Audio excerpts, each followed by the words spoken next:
और world now में अब बात करेंगे ट्रंप के उस दूसरे फैसले की जिसके खिलाफ आवाज बुलंद होने लगी है। अमेरिका के राज्य ट्रंप का विरोध कर रहे हैं और बीते कई महीनों से H-1B वीजा फीस को लेकर के चर्चाएं भी तेज हो गई हैं। भारत से अमेरिका गए लोग भी इसकी वजह से काफी ज्यादा परेशान हैं। इसी बीच एक बड़ी खबर ये आई है कि अमेरिका के 20 राज्यों ने ट्रंप प्रशासन के खिलाफ अदालत में जाकर के मुकदमा दायर कर दिया है। इन राज्यों का कहना है कि H-1B वीजा के नए आवेदनों पर 1 लाख अमेरिकी डॉलर की भारी भरकम फीस लगाना गैर कानूनी है। इससे जरूरी सार्वजनिक सेवाओं पर बेहद बुरा असर पड़ेगा। अब इसे लेकर के देश में नया राजनीतिक और कानूनी टकराव देखने को मिल रहा है। H-1B वीजा पर भारी भरकम फीस लगाए जाने के खिलाफ 50 राज्यों में से 20 ने संयुक्त रूप से अदालत का दरवाजा खटखटा दिया है। इन राज्यों का कहना है कि यह फैसला न सिर्फ गैर कानूनी है बल्कि इससे शिक्षा और स्वास्थ्य जैसे अहम सेक्टर्स बुरी तरीके से प्रभावित होंगे। इससे पहले यूएस चैंबर ऑफ कॉमर्स ने भी मुकदमा दायर किया था और यह मुकदमा होमलैंड सिक्योरिटी विभाग द्वारा लागू की गई उस नीति के खिलाफ है जिसमें H-1B वीजा के लिए आवेदन करने वाली कंपनियों से बहुत ज्यादा फीस लेने की बात कही गई है। H-1B वीजा का इस्तेमाल आमतौर पर अस्पताल, विश्वविद्यालय यानी कि यूनिवर्सिटीज और सरकारी स्कूल जैसे संस्थान करते हैं ताकि वे विदेश से कुशल कर्मचारियों को रख सके। अब 20 अमेरिकी राज्यों ने यह मुकदमा क्यों दर्ज किया है आपको ये बता देते हैं। इसके पीछे की वजह यह है कि राष्ट्रपति के पास अधिकार नहीं है। लोगों का यह कहना है कानून के मुताबिक वीजा फीस प्रशासनिक खर्च के लिए लिया जा सकता है। 1 लाख डॉलर की फीस प्रोसेसिंग से कहीं ज्यादा है। असल में ये टैक्स जैसा है, राष्ट्रपति अकेले ऐसा टैक्स नहीं लगा सकते हैं। यह अधिकार बस संसद के पास है, ये कहा गया है। अमेरिकी इमिग्रेशन कानून का उल्लंघन भी इसे करार दिया गया है। क्यों?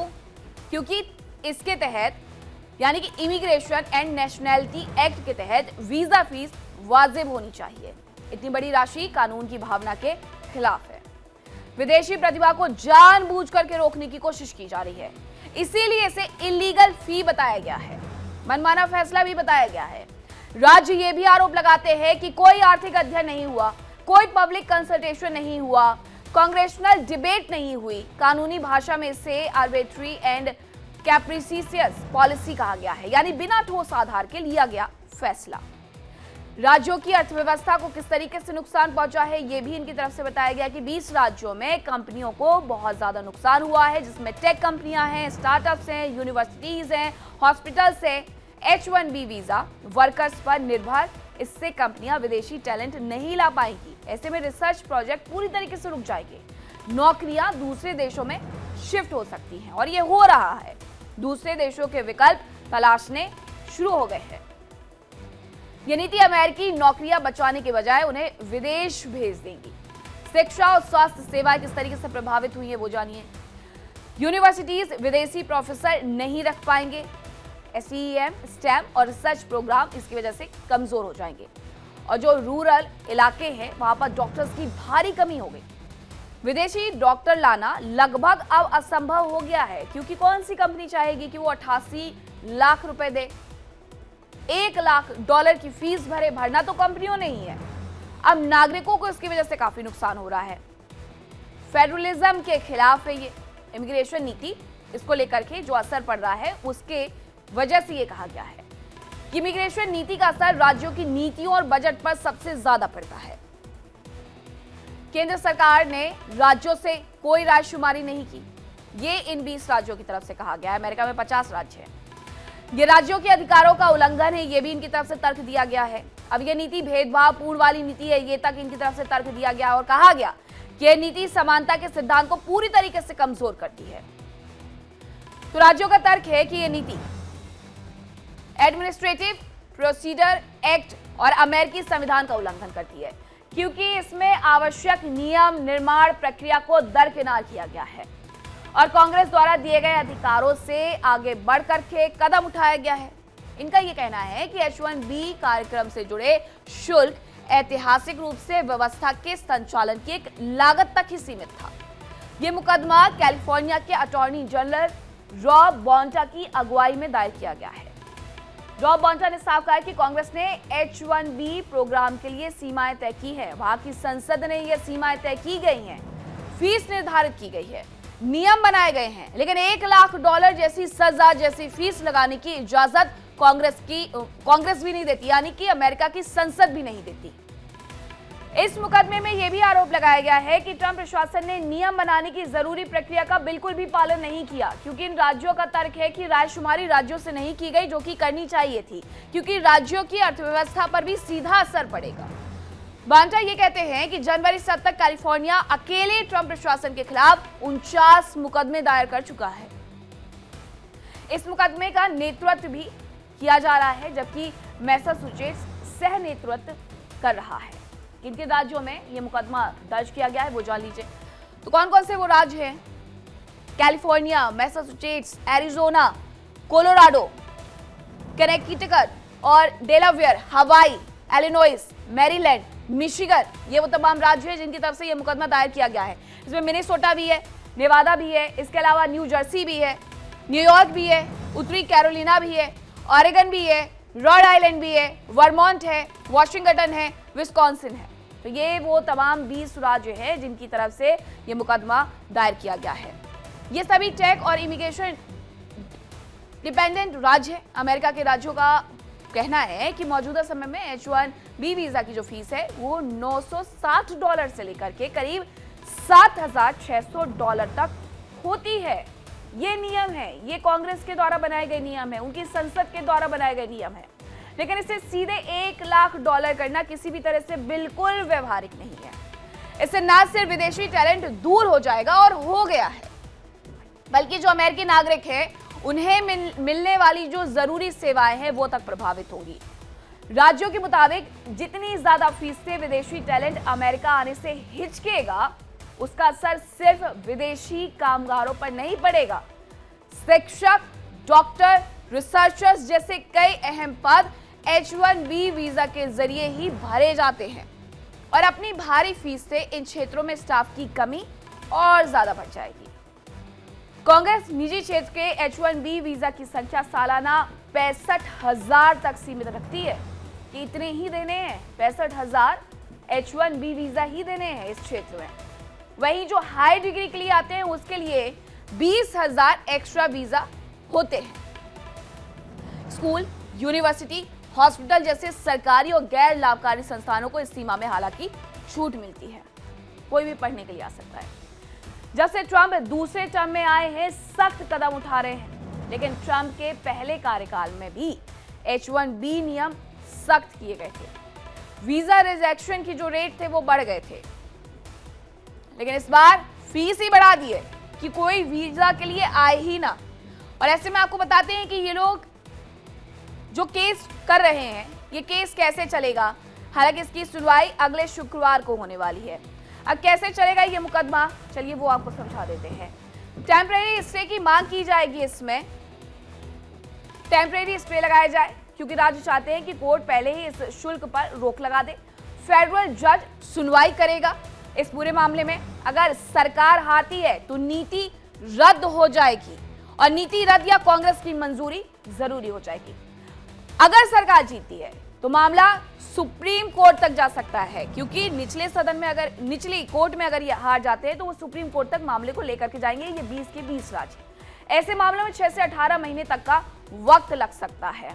लंबी चौड़ी प्रक्रिया होती है, लेकिन फिर भी वक्त बहुत ज्यादा नहीं है, 6 से 18 महीने का लग सकता है। फेडरल कोर्ट्स ने पहले भी ट्रंप प्रशासन के कई आदेश रद्द किए हैं। राज्यों को इसीलिए उम्मीद भी जग गई है कि इस बार भी कोर्ट उन्हीं के पक्ष में फैसला लेगा, ट्रंप के खिलाफ फैसला सुनाएगा। अगर कोर्ट रोक लगा देता है तो सरकार को नया कानून लाना पड़ेगा, जो बहुत ज्यादा मुश्किल है क्योंकि सीनेट और हाउस में सहमति नहीं है। यानी राजनीतिक रूप से भी ये नीति पूरी तरीके से कमजोर नजर आती है।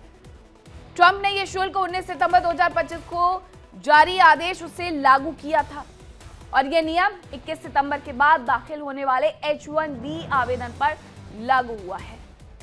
अमेरिका ने वीजा के नियम बदल दिए हैं। नया नियम सीधा लोगों की सोशल मीडिया प्रोफाइल से भी जोड़ दिया है। अब H1B वीजा लेने वाले या पहले से काम कर रहे लोग और उनके परिवार तक वीजा जांच में अपने फेसबुक, इंस्टाग्राम, एक्स और लिंक्डइन को पब्लिक रखेंगे। ये आदेश दिए गए हैं सोशल मीडिया प्रोफाइलिंग के लिए।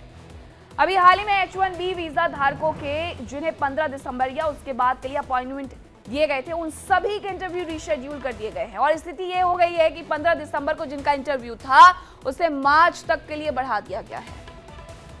19 दिसंबर वाले आवेदकों को मई के आखिर की तारीखें मिली हैं।